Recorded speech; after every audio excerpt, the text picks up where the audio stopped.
Goeiemôre, dis vanoggend donderdag en dit is vandag die 23ste April en ek groet jou vanmôre hier uit die Brongemeente op Naboomspruit en ons weet vanmôre dat Jesus Christus is die bron van ons lewe en ons oorwinning.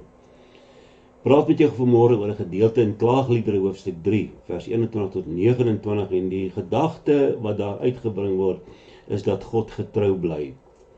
Trefferliedjies en selfs die sepies wat ons kyk word gebou rondom rampe, trauma, seerkry en drama. En ons luister na die goed en ons kyk na die goed. En dan sien ons dat ander mense maak ook deel van die seerkry en die drama en die trauma in hierdie wêreld. My en jou lewe is vanmôre nie so uniek dat dit net ons is wat dit beleef nie. Daar's ander wat vanmôre ook probleme het, wat ook vanmôre drama en trauma en seer in hulle lewens het. Mense wat ook vanmôre moet opkyk en uitkyk na die Here om hulle in hierdie dag te help, sodat hulle kan voortgaan met hulle lewens. Die skrywer noem sy boek Klaagliedere. So hy gaan eintlik klaag en dis om op 'n stadium vir ons sê, dat alles is te vergeefs. Jerusalem en die tempel het verwoes gelê. En iemand sê hy het moontlik op 'n berg gesit en afgekyk en hierdie verwoesting waargeneem. En tot die slotsom gekom, daar's niks goeds nie. Alles is te vergeefs. Hy's radeloos, hy's teleurgestel. Maar dan bly hy nie daar nie. Hy sê, but there's one other thing I remember. And remembering, I keep a grip on hope. Daar's goed wat ek onthou. En deur te kan onthou, kan ek vanmôre weer eens 'n greep op die lewe, 'n greep op God kry en 'n greep op hoop kry. Kom ons lees dit. Maar dit sal ek ter harte neem en om die rede bly ek hoop.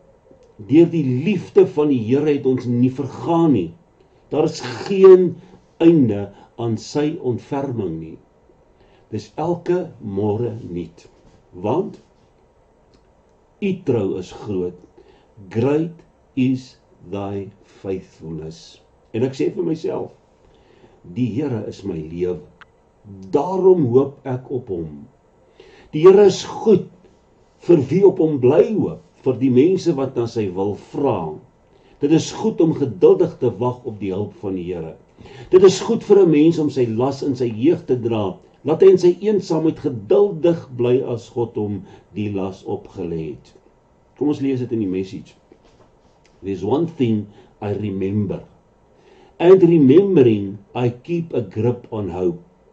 Dis soos hierdie gom wat ons gebruik, wat as jy dit tussen jou vingers so sit, kry jy nie weer jou vingers los, jy moet dit amper met 'n messie losny. Get a grip. Ek kry 'n greep op God.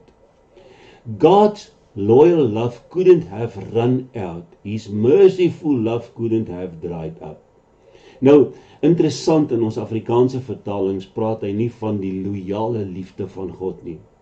Maar as ons teruggaan na die ou vertalings toe en die ander vertalings, dan maak hulle pertinent jou aandag, vestig hulle daarop, dat dit 'n loyale liefde van God is. En loyaliteit beteken, ek verbind my. So God het hom verbind in sy liefde, en daarom, it couldn't have run out. And his merciful love couldn't have dried up. They created new every morning. Elke môre as ek opstaan, beleef ek God se liefde, sy getrouheid, sy versorging nuut vir daardie mooi dag wat vir my voorlê. En daarom sê hy, how great is your faithfulness. Weereens, I'm sticking with God. Ek is aan God verbind. I say it over and over, en mag jy vandag in hierdie dag ook het oor en oor en oor vir jou sê, ek is aan God verbind, ek is aan God verbind, ek is aan God verbind deur die lewe van Jesus Christus in my binneste, and he's all I've got left. God proved to be good to the man who passionately waits, to the woman who diligently seeks. It's a good thing to quietly hope for help from God. It's a good thing when you're young to stick it out through the hard times. When life is heavy and hard to take, go off by yourself and enter the silence. As dit moeilik gaan met jou vandag, gaan een kant met jouself en gaan in stilte voor God. En hierdie stilte beteken nie maar net om te sit en niks te doen en jou vingers te rol nie. Dit beteken om in God se teenwoordigheid te verkeer en 'n gesprek met hom te kan gaan. Bow in prayer, in gesprek met God, God toe te laat om vanmôre met jou te praat en nie soveel vrae te vra nie. To wait for hope to appear. Gaan kyk maar na jou gebede en al die goed wat ons bid, dan sien ons hoeveel ruimte ons vir God laat om met ons te praat. One of the most comforting truths in all the Bible to me as I travel from part of the world to the other, Evangelist Billy Graham once said, is to know that God has stationed his heavenly guards to protect, to guide and to lead me through his life's dangerous ways. En dan sê hy, dis hierdie engele van God wat hy gegee het om ons te beskerm en ons te dra.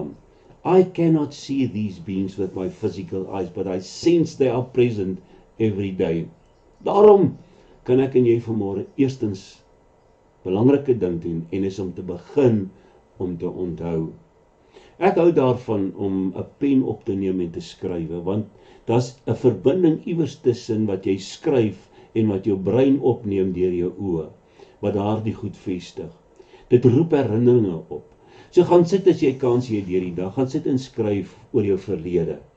Die pad wat jy saam met God gekom het tot vandag toe. Gaan dink aan die kere wat hy jou gehelp het en wat hy jou deurgedra het, skryf dit, sien dit weer met jou oë. Laat dit in jou hart gebeere word.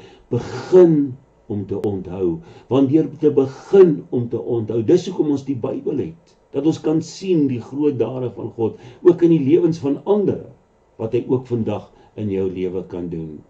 Dan begin jy nuut te dink. Laat toe dat God jou gedagtes verander. En 'n Christen mens se gedagtes word verander deur wat ek en jy lees in die woord. Vanmôre is jy dalk negatief. Vat 'n tydjie, vat die woord van God, lees dit vanmôre, bêre dit in jou hart. Jy kan begin memoriseer en dit opsê sodat jy dit kan onthou, sodat God deur sy woord jou gedagtes vanmôre kan verander. Kom ons bid. Here onsse God, deur u liefde sal ons nie vergaan nie. En daar is altyd hoop, daar is geen einde aan die ontferminge oor ons nie. Dit is elke môre nuut. Here, u is my lewe. Dis vir my goed om rustig op u te wag, want u, my hulp kom van u af. Ons verootmoedig ons voor u vandag en ons buig voor u in aanbidding en afwagting dat u met ons sal praat in hierdie dag, want aan u behoort die krag en die heerlikheid tot in ewigheid. Amen.